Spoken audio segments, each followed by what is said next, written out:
वाचा कल्पतर्पस्य कृपा सिंधुभ्यो पतितानां पावनेभ्यो वैष्णवेभ्यो नमो नमः। वासुदेव सुदं देवं कंसचानूरमर्दनं देवकी परमानंदं कृष्णं वंदे जगद्गुरुं।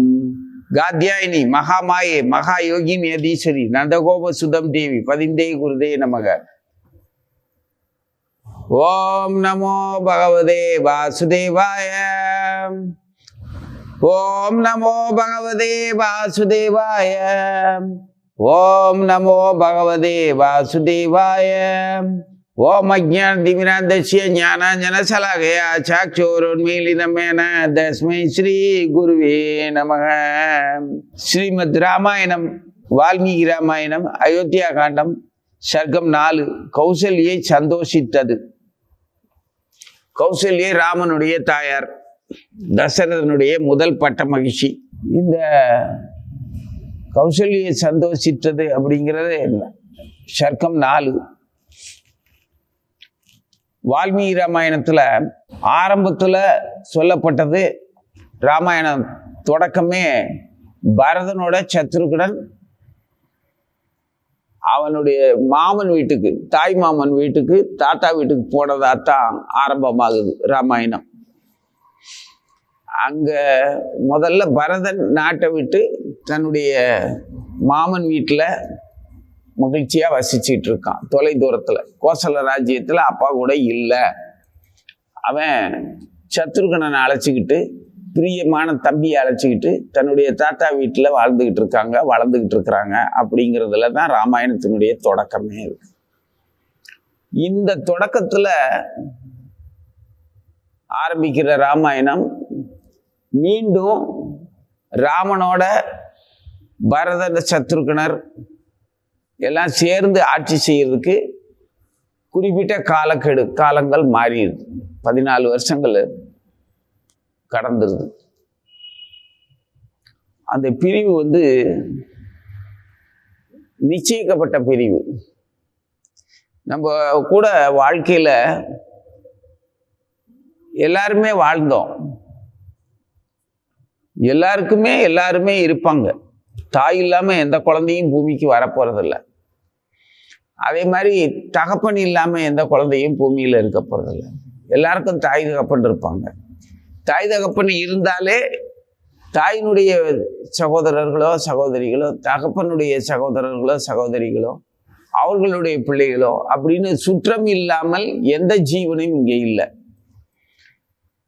சாதாரணமா தாவரங்கள்ல பார்த்தா கூட ஒரு மரமோ செடியோ காடோ மேடோ எங்கேயாவது நீங்க பார்த்தீங்கன்னா எந்த தாவரங்களோடையும் விரோதமா வாழவே இல்லை. ஒன்று பின்னி பிணைஞ்சு வெவ்வேறு இனங்களா இருந்தாலும் கூடித்தான் வாழ்ந்துகிட்டு இருக்கு. கொடுமையான முள் செடியா இருக்கும், முள் மரமா இருக்கும். அது மேல ஏதோ ஒரு காட்டு பூங்கொடி அது மேல படர்ந்து இருக்கும்.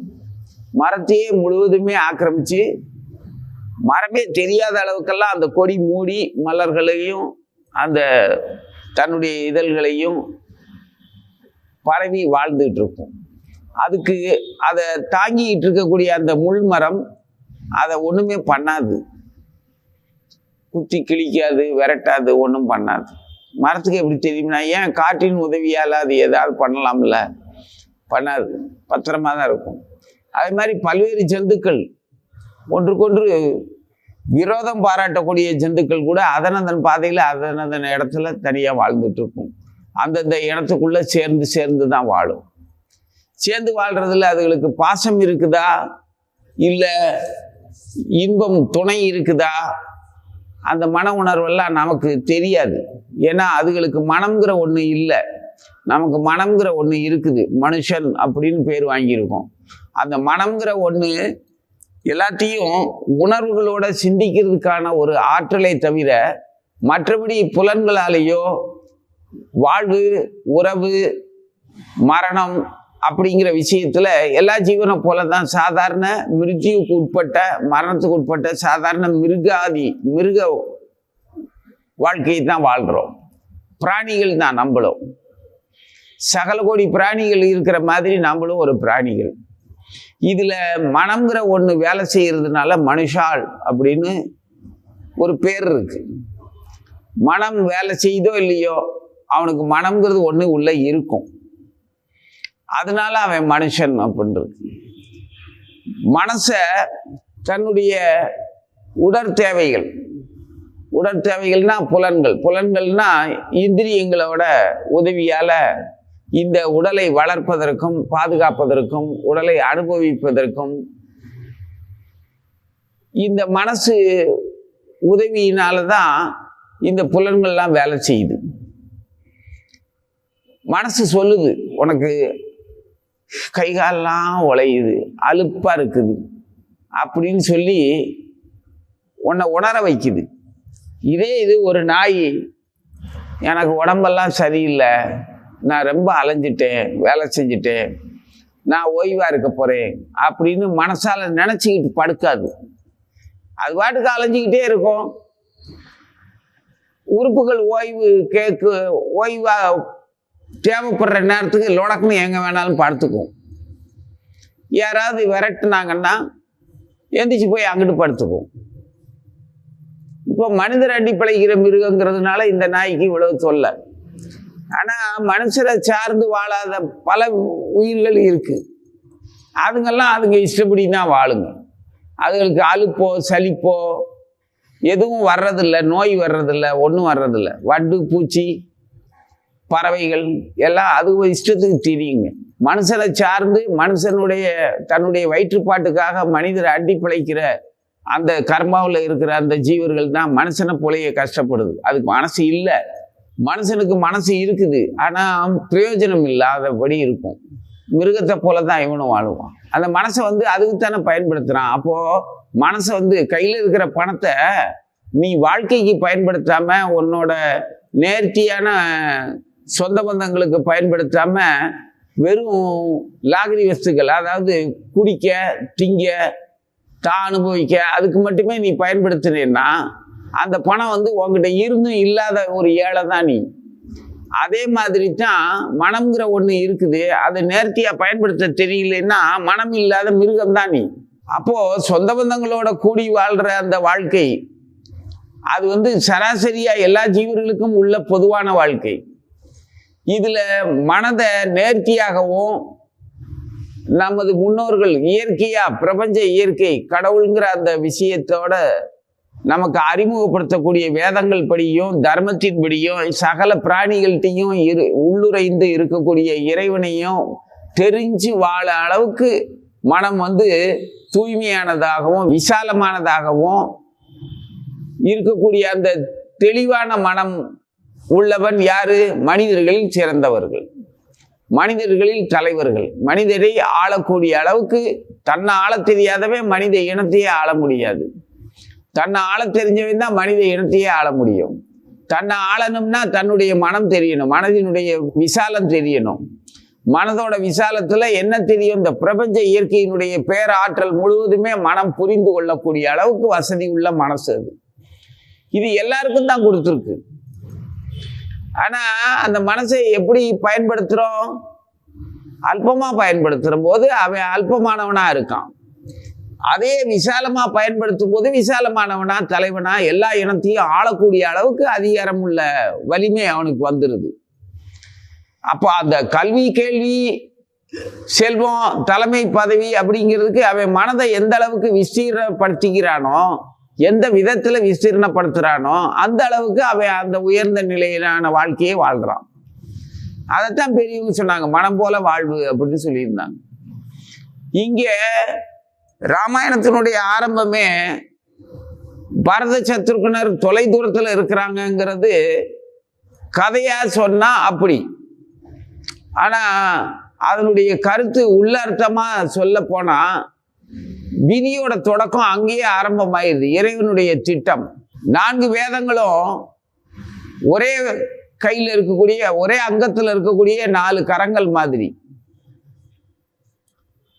அதுல 2 கரம் மட்டும் எங்கேயோ தனியா செயல்படுது. அப்படின்னா இப்போ ஒருத்தங்க பேசும்போது நம்ம பார்க்கலாம் 2 கைகளும் வெவ்வேறு விதமான அபிநயத்தை சொல்லும். கைகட்டி நிற்க மாட்டான், பேசும்போது அதுக்கு தகுந்த மாதிரி. ஆனால் எண்ணத்தின்படி சொல்லின்படி தான் அந்த உடல் இயக்கம், அந்த கை பாவனைகள் வரும். முக பாவனை, கை பாவனை, உடல் இயக்கத்தினுடைய அந்த உடல் மொழிங்கிறது அது தன்னுடைய சிந்தனைக்கும் சொல்லுக்கும் தகுந்த மாதிரி, உணர்ச்சிகளுக்கு தகுந்த மாதிரி அந்த கையும் முகமும் வேலை செய்யும். இதெல்லாம் வெவ்வேறு விதமாக வேலை செஞ்சாலும் ஒரே அங்கத்தினுடைய எண்ணத்தை தான் பிரதிபலிக்குது. இதே மாதிரி ஒரே தர்மத்தினுடைய வெவ்வேறு இயக்கத்தை தான் இந்த 4 பேரும், பரத சத்ருகுணர், ராம லக்ஷ்மணர்கள் எல்லாம் முதல்ல எடுத்த உடனே ராம லக்ஷ்மணன் பரத சத்ருகனன் சொல்லுவாங்க. நான் பரத சத்ருகனன் ராம லக்ஷ்மணன் ரெண்டு பேரையும் தனித்தனியா சொல்றேன். அப்படித்தான் வருது. வால்மீகி ஆரம்பிச்சதே அப்படித்தான். பரத சத்ருகனன் தான் முதல்ல, அவங்க பேரை தான் ஆரம்பமாகுது ராமாயணத்திலே. ராமன் நடுநாயகமாக விளங்குகிறான். அவனுக்கு சகல ஜீவர்களிடத்திலையும் பிரீத்தி உண்டுங்கிறதுக்கு அவன் சகல ஜீவர்களையும் எந்த வகையில தன்னுடைய கைங்கரியத்துக்கு பயன்படுத்தினானோ, இல்லை தன்னோட கைங்கரியத்துக்கு அனுமதிச்சானோ, அருள் புரிந்தானோ, அன்பு காட்டினானோ, அதுல எந்த பாரபட்சமும் இல்லாததுங்கிறத ராமாயணம் முழுவதுமே நம்ம பார்க்கலாம்.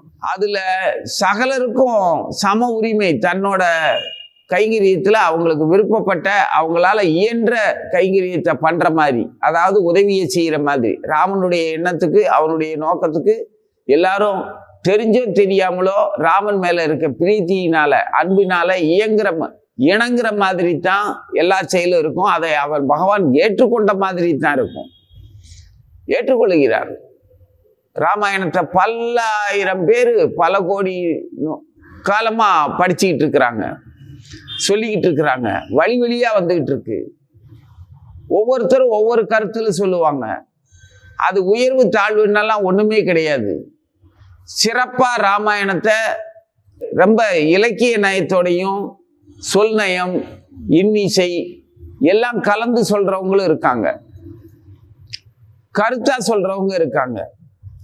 நம்மள மாதிரி ஏதோ நமக்கு தெரிஞ்ச மாதிரி ஒருத்தருக்கு ஒருத்தர் படிச்சு புரிஞ்சுக்கிட்டு நம்ம விருப்பப்படி நம்ம அதனுடைய கருத்தை நமக்கு தகுந்த மாதிரி நம்ம எடுத்துக்கிட்டு நம்மளை நம்ம காப்பாற்றிக்கிறதுக்காக பயன்படுத்தக்கூடிய அளவுக்கு சாதாரணமா படிச்சு சொல்லிக்கிறவங்களும் இருக்கும்.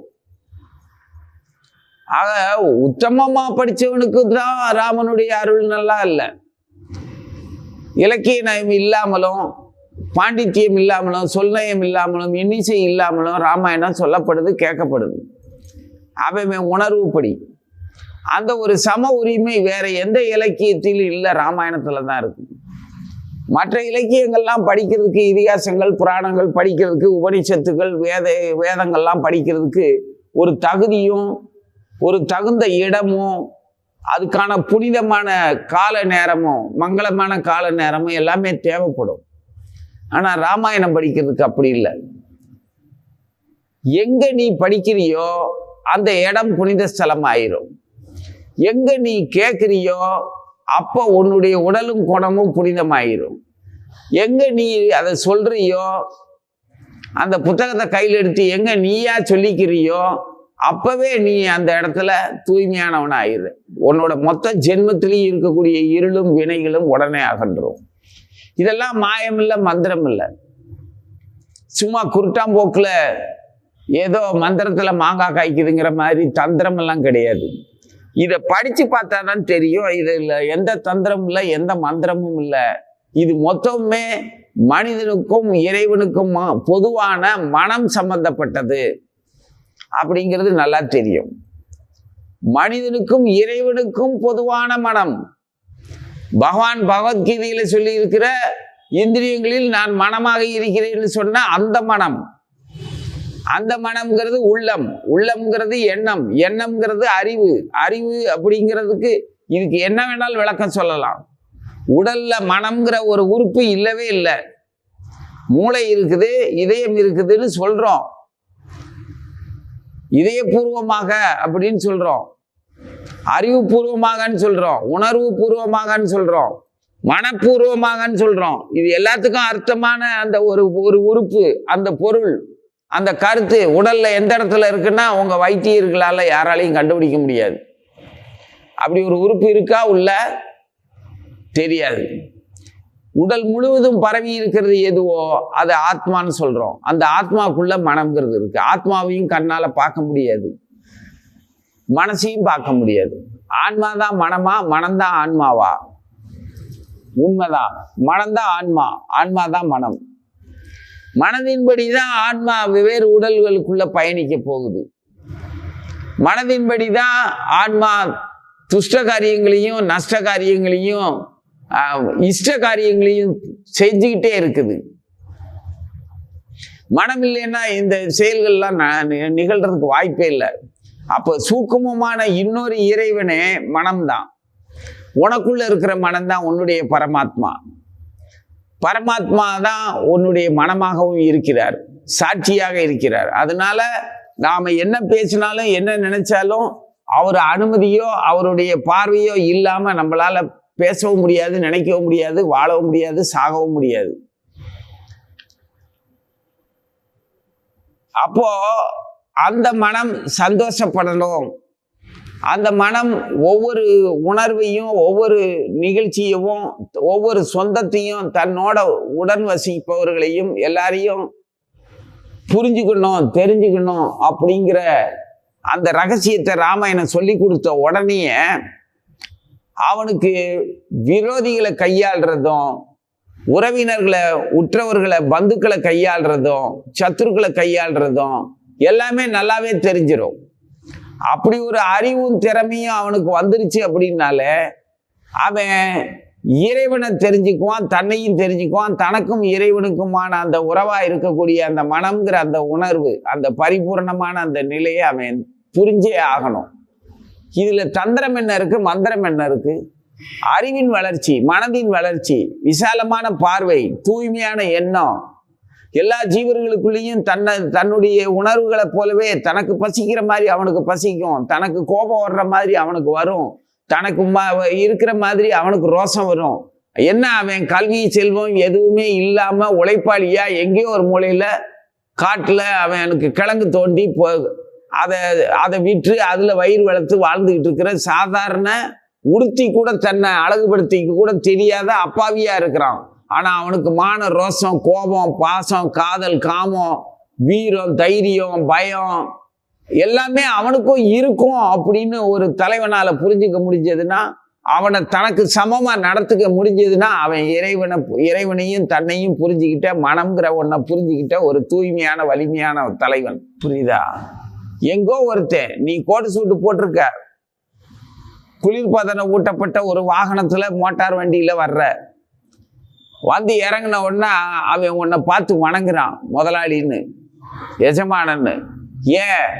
உன் கையால அவனுடைய வயிற்றுப்பாடு தீரும் அப்படிங்கிற ஒரு நம்பிக்கை. அதுக்குத்தான் அவன் மனசை அவன் பயன்படுத்துறான், அவனுடைய அறிவை பயன்படுத்தினான். முழுதா உடலை மூடுற அளவுக்கு உடை கூட உடுத்த தெரியாத நீ, உடை தேவையில்லாம உடைக்கு மேல உடை, உடைக்கு மேல உடைன்னு ஒரு 6 உடைகளை மேல உடுத்தி இருப்போம். அவன் ஒரே ஒரு கௌபீனத்தை கட்டிக்கிட்டு உக்காந்துருப்பான் காட்டுல. அவன் மேல் தலப்பா துண்டு வேணா வச்சிருப்பான், உடல்ல வியர்வையை துடைக்கிறதுக்கோ, குளிச்சா மேலுகால கழுவுனா, தண்ணி இரிச்சு கழுவுனா துடைக்கிறதுக்கோ ஒரு வஸ்திரம் மட்டும் தலையில கட்டியிருப்பான். வெறும் கௌபீனம் தான் கட்டியிருப்பான். சேத்துக்குள்ளேயும் மண்ணுக்குள்ளேயும் வாழ்ந்துகிட்டு இருப்பான். அவன் புதரா மண்டி கிடக்கிற குப்பைகளை, அந்த செடி கொடிகளை வெட்டி அந்த களத்தை சுத்தம் பண்ணி இவன் விளையாடுறதுக்காக அந்த இடத்த, மைதானத்தை சுத்தம் பண்ணி கொடுக்குறவனா இருப்பான். நீ போய் இறங்கின உடனே அவன் வணங்கி வேண்டிய சேவையை செய்யறதுக்கு கைகட்டி வாய் பொத்தி நிற்பான். நீங்க அவனுக்கு சொல்பமான, ரொம்ப உங்க ஆஸ்தியிலிருந்து ரொம்ப அல்பமான ஒரு பொருளாதாரத்தை கொடுப்பீங்க. அவன் அதை பெரிய மகிழ்ச்சியோட வாங்கிட்டு போவான். அது அவனுடைய மனதை அவன் பயன்படுத்துற விதம் அவ்வளவுதான். அதே மனதை இவன் பயன்படுத்துற விதத்துல இவன் இந்த அளவுக்கு, நீ அந்த அளவுக்கு செல்வ செழிப்பும் வசதிகளையும் வச்சு இத்தனை உடலை மூடுறதுக்கு இத்தனை உடைகள் வச்சிருக்கிற மாதிரி உன்னுடைய குணத்தை, உன்னுடைய எண்ணத்தை, உன்னுடைய அறிவின் விலாசத்தை, எல்லாத்தையும் மறைக்கிற மாதிரி அத்தனை உணர்வுகளையும் வச்சு சௌக்கியமா வாழ்ந்துட்டு இருக்கு. இதுக்கு விதியோ கர்மாவோ எதுவுமே கிடையாது. மனம்ங்கிற அந்த புரிதல். உன்னோட மனசை நீ இந்த அளவுக்கு பயன்படுத்துற, அவனுடைய மனசை அவன் அந்த அளவுக்கு பயன்படுத்துறான். வெறும் ரொட்டிக்கும் கிழங்குக்கும் அவன் பயன்படுத்துறான், உடைக்கு கூட பயன்படுத்தல. உன் மனசை நீ இதுக்கெல்லாம் பயன்படுத்துற. உன்னை சிங்காரிக்கிற மாதிரியே அவனுக்கும் சிங்காரிக்க தெரியும். ஆனா அவன் அது மனசு அவனுக்கு அதை அறிமுகப்படுத்தல. அப்போ அந்த ஏழை அப்படிங்கிற அந்த மனிதனுக்கு அவனுக்கு நம்மளை போலவே, அதாவது மனிதனா செல்வந்தனா தோற்றமளிக்கிற நம்மளை போலவே, கல்விமானா செல்வந்த தலைவனா தோற்றமளிக்கிற நம்மளை போலவே அவனுக்கும் பசியும் மான அவமானமும் ருசியும் சொந்த பந்தமும் மரியாதைக்குரிய அந்த கௌரவமும் குடிப்பிறப்பும் எல்லாமே அவனுக்கும் இருக்கும் அப்படின்னு தெரிஞ்சு புரிஞ்சு நடந்துக்கிட்டு அவனுக்குள்ளேயும் தன்னை போலவே அவனையும் பார்க்கணும். நான் என்னோட மனசை பயன்படுத்தி இந்த அளவுக்கு வாழ்ந்துகிட்டு இருக்கிறேன். என்னுடைய புலன்கள்லாம் எனக்கு விருப்பம் போல என்னுடைய புலன்களை நான் பயன்படுத்தி அனுபவிச்சுக்கிட்டு இருக்கிறேன். அதை சௌக்கியமா அனுபவிக்கிறதா நினைக்கிறேன் நான். அவனும் அதே சௌக்கியத்தை தான் அங்க அவன் விருப்பப்படி அவன் மனசை பயன்படுத்தி அவனுடைய புலன்களை அவன் விருப்பப்படி தான் அவன் வாழ்ந்துகிட்டு இருக்கான். நீ அடைகிற திருப்தியும் அவன் அடைகிற திருப்தியிலையும் வித்தியாசமே இல்லை, எந்த பாரபட்சமும் இல்லை. நீ அனுபவிக்கிற அதே இந்திரியத்தினுடைய போகம். உனக்கும் கரும்பு இனிக்கும், அவனுக்கும் இனிக்கும். அந்த சுவையில எந்த இன்பத்துல அவன் அடைகிற இன்பத்துல சொந்த பந்தங்கள்லயோ மனைவி மக்களை கொஞ்சி மகிழ்றதுலயோ நீ அடைகிற அதே சந்தோஷத்தை தான் அவன் அடைகிறான். தோற்றம் எங்க இருக்கு? வெறும் தோற்றத்தினால எந்த ஒரு மாற்றமும் வித்தியாசமும் கிடையவே கிடையாது. உள்ள இருக்கிறதெல்லாம் ஒன்னாதான் இருக்கு. இதை புரிஞ்சு இருந்தா மனம்ங்கிறது ஒண்ணு தெளிவா தெரியும். ராமாயணத்தை படிச்ச உடனே இந்த மனம்ங்கிற ஒரு விஷயம் சகல ஜீவர்கள்ட்டையும் எப்படி வேலை செய்யுது, இறைவனுடைய ஆற்றல்னா என்ன, மரண ஜனனம் அதுக்கு இடையில இருக்கக்கூடிய அந்த வாழ வைக்கிற அந்த தர்மம் என்னன்னு அவன் தெரிஞ்சுக்கும் போது அவன் தூய்மையும் வலிமையும் உள்ள தலைவனாகிறானே தவிர மந்திர தந்திரத்தினால பெரிய மகான ஆயிட முடியாது. ராமாயணம் படிக்கணும். ராமன் சொல்லி கொடுத்த வேதத்தை முழுவதையுமே அனுபவிக்கணும். அதை புரிஞ்சுக்கிட்டா அவன் சிறந்தவன், மனிதர்களில் தலை சிறந்தவன், இறைவனுக்கு ஒப்பானவன், இறைவனுடைய நகல், இறைவனுடைய பிரதிபிம்பம், இறைவனால தேர்ந்தெடுக்கப்பட்ட தூய்மையானவன் அப்படின்னு அவனை கொண்டாடலாம். அப்போ ராமாயணத்தினுடைய விஷயம் சும்மா பொய்யான மந்திர தந்திரமோ கண்கட்டி வித்தையோ கிடையாது. அறிவுபூர்வமான ஆழ்ந்த உயிரோட்டம் உள்ள ஒரு நிகழ்வு. அதுல எல்லா கதாபாத்திரங்களா வரக்கூடிய அத்தனை பேருமே நம்ம கூட இப்பவும் வசிச்சுக்கிட்டு இருக்கிறவங்க. கௌசல்யா இருக்கா, ராமர் இருக்காரு, தசரதர் இருக்காரு, ஆஞ்சநேயர் இருக்கிறாரு, பரத சத்ருகனர் இருக்காங்க, கைகேயி இருக்காங்க, மந்திரை இருக்கிறாங்க, வசிஷ்டர் இருக்கிறாரு, விஸ்வாமித்திரர் இருக்கிறாரு, குகனி இருக்கிறான், பரத்வாஜ மகாமுனிவர் இருக்கிறாரு, சித்தர்கள், சாரணர்கள், யட்சர்கள், ராட்சசர்கள் எல்லாருமே இருக்காங்க, சூர்பனகை இருக்காங்க, ராவணன் இருக்காங்க, எல்லாருமே நம்ம கூட தான் இருக்காங்க. இன்னும் அப்படியே தான் வாழ்ந்துட்டு இருக்கோம்.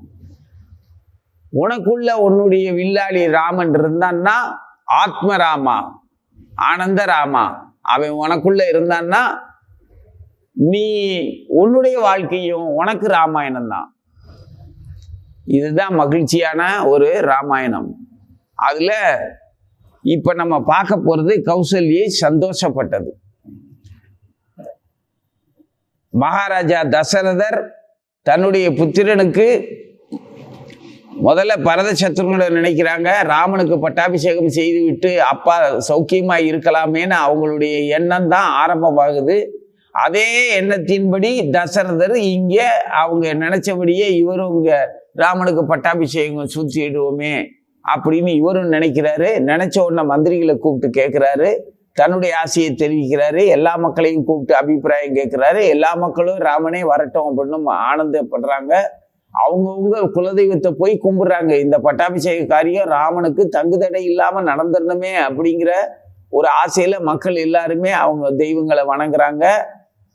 ராமனை கூப்பிட்டு தசரதர் சொல்றாரு, அப்பா நான் உனக்கு ராஜ்யத்தை இந்த நட்சத்திரத்துல உனக்கு தரலாம்னு இருக்கிறேன் அப்படின்னு சொல்லும்போது, தங்கள் சித்தம் என் பாக்கியம்னு சொல்லிட்டு ராமன் போயிடுறான்.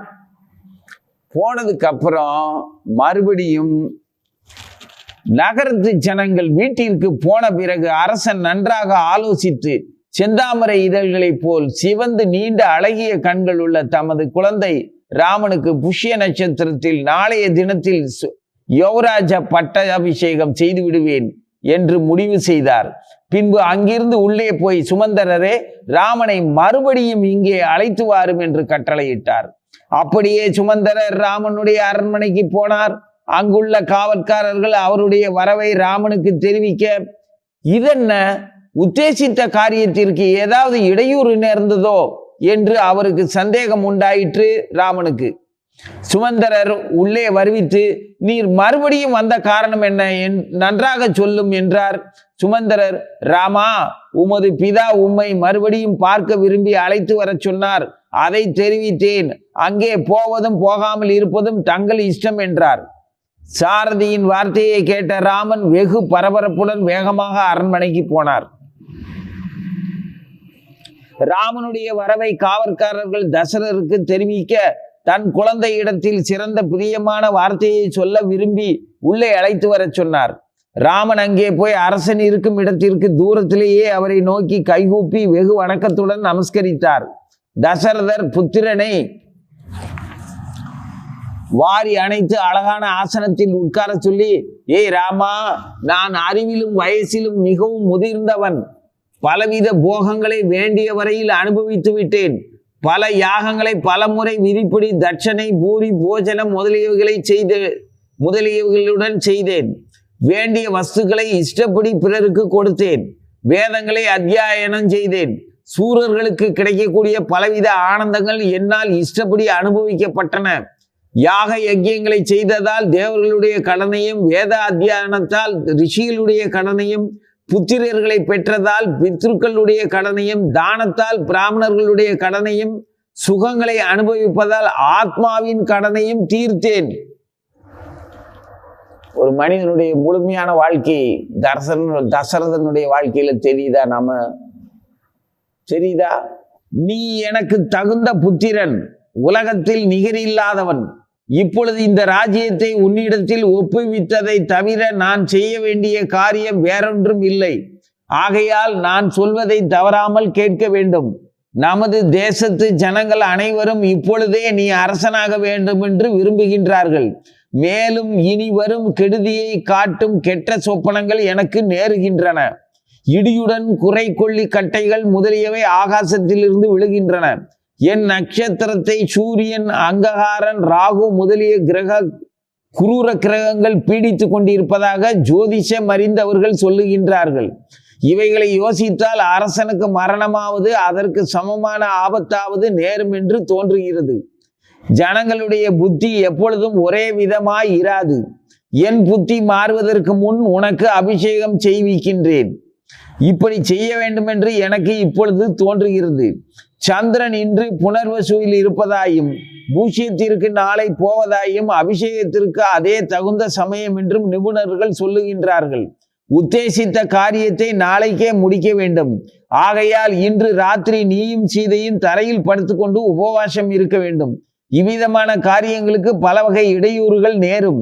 உன் மித்திரர்கள் இன்று உன்னை ஜாக்கிரதையாக காப்பாற்றட்டும். உன் தம்பி பரதன் வெகு நல்ல எண்ணம் உள்ளவனே, இந்திரியங்களை ஜெயித்தவன், தயை உள்ளவன். ஆனாலும் அவன் அம்மான் வீட்டுக்கு போய் வெகு நாளாயிற்று. சாதுக்களாலும் தர்ம உள்ளவர்களாயினும் பிறரால் கலைக்க முடியாதவர்களாயும் இருப்பவர்களின் மனசும் மாறிவிடும். ஆகையால் பரதன் ஊருக்கு வருவதற்கு முன் இந்த காரியத்தை முடிப்பது நல்லதென்று சொல்லி ராமனுக்கு விடை கொடுத்தார். அவர் பிதாவுக்கு நமஸ்காரம் செய்து தன் அரண்மனைக்கு போனார். பிறகு அரசனால் சொல்லப்பட்ட விஷயத்தை தன் தாய்க்கு தெரிவிக்க விரும்பி உடனே அவளுடைய அந்தப்புறத்திற்கு போனார். அங்கே கௌசல்யை புஷ்ய நட்சத்திரங்கள் கூடின சுபதினத்தில் ராமனுக்கு அபிஷேகம் நடக்கப் போகிறதென்று கேட்டு பட்டாடை தரித்து கொண்டு சுத்தமாய் தன் இஷ்ட தேவதையை நினைத்து மௌனமாக கண்களை மூடிக்கொண்டு ராமனுக்கு ராஜ்யலட்சுமி கிடைக்க வேண்டும் என்று பிரார்த்தித்து பிராணயாமத்தால் மகாவிஷ்ணுவை தியானம் செய்து கொண்டிருந்தாள்.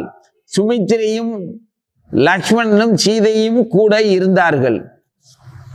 அப்பொழுது ராமன் அவ்வளவு நியமனத்துடன் இருக்கும் தன் தாயை வணங்கி, அம்மா, ஜனங்களை நான் ஆண்டு வர வேண்டும் என்றும் ராஜ்யத்தை எனக்கு நாளை கொடுக்க போகிறேன் என்றும் சீதையும் நானும் இன்று ராத்திரி உபவாசம் இருக்க வேண்டும் என்றும் ரித்துவிக்குகள் உபாத்தியர்கள் மூலமாக பிதா செய்த கட்டளைப்படி நாளை நடக்கும் அபிஷேகத்திற்காக வேண்டிய மங்கள காரியங்களை எனக்கும் சீதைக்கும் செய்து வையுங்கள் என்றார்.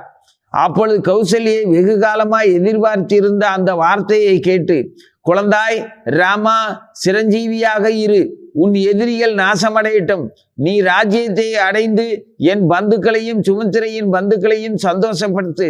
உன் பிதாவான தசரதர் உன் குணங்களால் சந்தோஷமடைந்தார். நல்ல நட்சத்திரத்தில் பிறந்தாய்.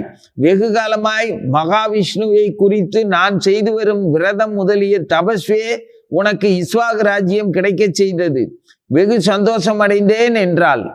பிறகு ராமன் பக்கத்தில் கைகூப்பி வணக்கமாய் நிற்கும் லக்ஷ்மணனை பார்த்து புன்சிரிப்புடன், என் இரண்டாவது பிராணனாகின்ற உனக்காகவே இந்த ராஜ்யலட்சுமி எனக்கு கிடைத்திருக்கின்றது. ஆகையால் ராஜ்ய பரிபாலனம் செய்வது உன் வேலை. சுமத்திரையின் புத்ரா, தாயின் உத்தரவுப்படி இஷ்டமான போகங்களையும் விலையற்ற ரத்ன ஆபரணங்கள், வஸ்திரங்கள் முதலியவைகளையும் அனுபவிக்கலாம். இந்த ராஜ்யமும் நான் பிழைத்திருப்பதும் எல்லாம் உனக்காகவே தவிர வேறில்லை என்றார். பிறகு சீதையும் தானும் பெரியோர்களை வணங்கி அனுமதி பெற்று தங்கள் அரண்மனைக்கு போனார்கள். ராமாயணம் ஆரம்பமாயிருச்சு. இப்ப தசரதருடைய மனக்கிலேசம், இதுல சொல்லப்பட்ட விஷயங்கள்லாம் அவர் தன்னை தெளிவா சொல்லிட்டார். ஒரு சாதாரண மனிதன்ல இருந்து சாம்ராஜ்ய சக்கரவர்த்தி வரைக்கும், ராமா, நான் அறிவிலும் வயசிலும் மிகவும் முதிர்ந்தவன். ஒரு முதிர்ச்சியானவன் திருப்தியா சொல்லக்கூடிய வார்த்தை. பலவித போகங்களை வேண்டிய வரையில் அனுபவித்தேன். பல யாகங்களை பல முறை விதிப்படி தட்சணை, பூரி, போஜனம் முதலியவைகளுடன் செய்தேன். வெறுமனை பூஜை பண்ணா போதாது, போஜனம் எல்லாம் கொடுக்கணும் சகல ஜீவர்களுக்கும். வேண்டிய வஸ்துக்களை இஷ்டப்படி பிறருக்கு கொடுத்தேன். வேதங்களை அத்தியாயனம் செய்தேன், அதாவது மனப்பாடம் செய்தேங்காரு. சூரர்களுக்கு கிடைக்கக்கூடிய பலவித ஆனந்தங்கள் என்னால் இஷ்டப்படி அனுபவிக்கப்பட்டன. யாக யஜ்யங்களை செய்ததால் தேவர்களுடைய கடனை அடைத்தேன். நம்ம யஜ்யம் எது? ஹரே கிருஷ்ணா ஹரே கிருஷ்ணா கிருஷ்ண கிருஷ்ணா ஹரே ஹரே, ஹரே ராம ராம ராம ஹரே ஹரே மகாமந்திரம். இது நமக்கு கொடுக்கப்பட்ட யாக யஜ்யம், வேள்வி. இதை செய்தால் தேவர்கள் ஒரு கடனை அடைவோம். தேவர்கள்ட்ட கடன் இல்லை எனக்குன்னு எந்த ஜீவனும் சொல்ல முடியாது. அது எப்படி கடனாளி ஆகிறோம் அப்படிங்கிறது அதை பற்றி பேசினோம்னா தெரியும். ஏன்னா பஞ்சபூதங்களையும் பயன்படுத்தி வாழ்ந்துகிட்டு இருக்கிறோம். வேதாத்தியானத்தால் ரிஷிகளுடைய கடனை அடைத்தேன். வேதங்களை பாராயணம் செய்தால் ரிஷிகளுடைய கடன் அடையும். அது எப்படி? அப்ப வேதங்களை வேள்வி செய்தோம், மகாமந்திரம் சொல்லி. வேதங்களை நம்ம எப்படி அத்தியாயனம் பண்றது? ராமாயணம், மகாபாரதம், பாகவதம்னு இந்த தெய்வீக இலக்கியங்கள் படிக்கிறது வேத தியானம். திருப்பாவை படிச்சா எல்லா வேதங்களும் அதுக்குள்ள அடக்கும். வேதம் அனைத்துக்கும் வீட்டாகும். 30 பாட்டை தினசரி பாடினோம்னா யாருடைய கடன்? ரிஷிகளுடைய கடன் எல்லாம் அடைஞ்சிரும். புத்திரர்களை பெற்றதால் பித்ருக்கள் கடனையும் அடைந்தேன். அடைச்சிட்டான். ஒரு புத்திரனை தான் பெறணும், பொண்ணை பெற்றவன் கணக்குல கிடையாது. தானத்தால் பிராமணர்களுடைய கடனையும், அதுக்காக புத்திரர்கள் இல்லைன்னா பித்ருக்களுடைய கடன் தீராதுன்னு அர்த்தம் இல்லை. புத்திரர்களை பெற்றதால் பித்ருக்களுடைய கடனை அடைச்சேன்னா பித்ரு கடன் இருக்கிறவன் தான் புத்திரனை பெறுவான். இந்த விஷயத்துல அப்படித்தான். அதுக்காக புத்திரன் இல்லாதவன் அப்படின்னு பழிச்சு சொல்ல முடியாது. நிறைய மகா முனிவர்கள்லாம் புத்திரர்கள் இல்லாம தான் இருக்காங்க. விஸ்வாமித்திரர் எந்த மகனை பெற்றார்? அது மாதிரி வசிச்சார். யாரும் அப்படி மகா முனிவர்கள் இருக்கிறவங்க இருக்காங்க, அது வேற விஷயம். சுகங்களை அனுபவிப்பதால் ஆத்மாவின் கடனையும் தீர்த்தேன். நேர்மையான எந்த இன்பங்களையும் உடல் எடுத்தவன் அனுபவிக்கிறதுக்கு தடை இல்லைன்னு ஆகுது. இதுல நீ எனக்கு தகுந்த புத்திரன், உலகத்தில் நிகரில்லாதவன், இப்போ ராஜ்யத்தை உன்ட்ட கொடுக்க போறேங்கிறார். முதல்ல தன்னுடைய திருப்தியை சொன்னார். ரெண்டாவது தன் பிள்ளை அவசர அவசரமா நீ ராஜ்யத்தை அடைந்தே தீரணும், மக்களுடைய விருப்பமும் என்னுடைய விருப்பமும் இது. அதே சமயத்துல உன்னுடைய சகோதரனான பரதனோ சத்ருகனோ தொலை தூரத்துல இருக்கிறாங்க. அது மட்டும் இல்ல, அவங்களுக்கோ அது நேரடியா பரதனை குறை சொல்லல. பரதன் இந்திரியங்களை ஜெயிச்சவன், கெட்டிக்காரன், உண்மையில பாசமுள்ளவங்கிறது நல்லா தெரியும் அப்படின்னு சொல்றாரு. இருந்தாலும் அவருக்கு 4 பேரையும் சமமா பார்க்கிற அதே மனசால ராமன் கிட்ட அதிக பிரீதி இருந்தது என்னவோ உண்மை. அதே சமயத்துல ராமனுக்கு நிகரானவங்க தான் இந்த 4 பிள்ளைகளும் அப்படிங்கிறதுலயும் அவரால் அசைக்க முடியாத நம்பிக்கை இருக்கு. அதனால மக்களோ இல்ல மற்ற தன்னுடைய பட்ட மகிழ்ச்சிகள் இருக்கிறவங்களோ மந்திரி பிரதானிகளோ யாராவது ராமனை விடுத்து எப்ப வேணாலும் மற்றவர்களால் கலைக்க முடியலன்னா கூட மனம்ங்கிறது எப்படி வேணாலும் மாறும்னு மனசை நினைச்சு பயப்படுறார். தன்னுடைய வாழ்நாள்ல எனக்கு குறைவில்லாத எல்லா சுகத்தையும் எல்லா தேவ கடன்களையும் பித்ரு கடனையும் அடைச்சு திருப்தியா வாழ்ந்துகிட்டு இருக்கிறேன்னா உங்கிட்ட கொடுத்துட்டு போகணும் விருப்பம்ங்கிற அந்த மனசுக்கு அது மட்டும் நிறைவேறாம போயிருமோன்னு பயம் வந்துருச்சு. இது வரைக்கும் மனம் போல எல்லாமே திருப்தியா வாழ்ந்தேன், இப்ப மனசார விரும்புற இந்த நிகழ்ச்சி உன்கிட்ட ஒப்படைச்சிட்டு போகணும் நாட்டங்கிற என்னுடைய மனம் விரும்பக்கூடிய அந்த ஆசை நிகழாம போயிருமோன்னு பயம் வந்துருச்சு. ஏன்னு கேட்டா என்னுடைய பயத்துக்கு தகுந்த மாதிரி அந்த பயத்தை உறுதிப்படுத்துற மாதிரி என்னுடைய எண்ணங்களும் கனவுகளும் சமிக்கைகளும் அதாவது சகுனங்கள்லாம் சரியில்லை. என் ஜாதகத்துல இந்த மாதிரி இருக்கிறதா நட்சத்திரங்களால் நான் இந்த மாதிரி ஆளப்படுகின்றேன் அப்படிங்கிறதுக்கு பயப்படுறாரு. இந்த நிலை தசரத சக்கரவர்த்தி இல்ல, சாதாரணமா இருக்கக்கூடிய நம்ம மக்கள் நம்ம வரைக்கும் இப்ப உள்ள காலம் கழிச்சு இப்ப இருக்கிற மனிதர்கள் வரைக்கும் இந்த விஷயம் இப்படித்தான் நடக்குது. நீ என்னதான் திருப்தியா வாழ்ந்தாலும் சரி, மற்ற கிரகாதிபதிகளால் ஆளப்படுகிறோங்கிற நிலையிலிருந்து எவனுமே மாற போறதில்லை. அவன் மனசுங்கிற அந்த மனம்ங்கிற ஒரு விஷயத்தை வச்சு அவன் இன்பமாகவோ துன்பமாகவோ பயமாகவோ அல்லது தைரியமாகவோ வாழ்ற நிலைமை காலங்காலமா மனிதனோட எப்பவுமே அப்படித்தான் இருக்குது. அப்போ மனம்தான் ஆத்மா. அந்த பயத்தை இப்ப அவர் முன்னக்கூடியே உணர்றாரு. எப்ப வேணாலும் மக்கள் மாறிடுறாங்களோ, இவனுக்குன்னு ஒரு கூட்டம் சேர்ந்துரும், அவனுக்குன்னு ஒரு கூட்டம் சேர்ந்துருங்கிற பயம் வந்துருச்சு ராஜாவுக்கு. அதனால நான் உடனடியா சீக்கிரம் நல்ல நேரத்திலேயே உடனே சீக்கிரமா அவசர அவசரமா எல்லாத்தையும் முடிச்சிருவோம்னு துரித கதியில வேலையை பார்க்கணுங்கிறத வலியுறுத்தி சொல்றாரு. உடனே நீ அந்த தபசுக்கு அந்த தூய்மைக்கு மறுநாள் பட்டாபிஷேகம் செய்யறதுக்கு முதல் நாளே சங்கல்பம் பண்ணி விரதம் இருந்து புலன்களை அடக்கி 2 பேருமே தபஸ்விகளா இருங்க, சுகபோகங்களை துறந்து தெய்வத்தை வணங்குங்க அப்படின்னு இன்னைக்கே தங்கள் தயாராக சொல்லிட்டார். எளிமையான வாழ்க்கை. நாளைக்கு ஒரு சிறந்த காரியத்தை செய்ய போறோம்னா முதல்ல நம்மளை தூய்மைப்படுத்தணும். சும்மா இஷ்டத்துக்கு வேண்டிய பதார்த்தங்கள் போஜனங்கள்லாம் அனுபவிச்சுக்கிட்டு பட்டாடைகள் உடுத்திக்கிட்டு ரொம்ப சௌக்கியமா சுகபோகத்துல உடலை வச்சுக்கிட்டு நான் தூய்மையான புனித காரியத்தை செய்ய போறேன்னு சொன்னா அது செல்லாது. புரியுதா? எப்பவுமே மங்கள காரியங்களை புனிதமா செய்ய போறோம்னா எளிமையான உடைகளையும் உணவு எந்த பதார்த்தங்களாலேயும் எந்த புலன்களாலேயும் தன்னை உடல் சுகத்துல லயிக்க விடாம உடலை போகங்களுக்கு உடலை ஆட்படுத்தாம தூய்மையா இருந்தா தான் அவன் தெய்வீக காரியங்களை செய்ய முடியும். அப்பதான் அந்த தெய்வீக காரியங்கள் பலிதமாகும். அதை இங்கே உணர்த்தி முன்னக்கூடியே அவனுக்கு இருக்க சொல்றாரு. ஏன்னா புதுமண தம்பதிகள் 2 பேரும் சந்தோஷமா அவங்க விருப்பம் போல ராஜபோகத்துல இருப்பாங்க. நாளைக்கு நீ ராஜ்யத்தை ஏற்றுக்கொள்ளக்கூடிய அந்த புனித சிம்மாசனத்துல உட்காரும் போது நீ தூய்மையானவனா இருக்கணும், அதனால விரதத்தை கடைப்பிடின்னு சொல்லி முன்னக்கூடியே சொல்லி அனுப்புறதுக்காக மறுபடியும் கூப்பிட்டுறாரு. முதல்ல கூப்பிட்டு சொல்லிட்டாரு, ராஜ்யத்தை ஏற்றுக்க சொல்லிட்டு. அடுத்த தடவை பயம் வந்துருச்சு அவருக்கு, எங்க இருந்து எந்த இடைஞ்சல் வருமோன்னு. அதனால மக்களுக்கு முதல்ல பயம் வந்தது.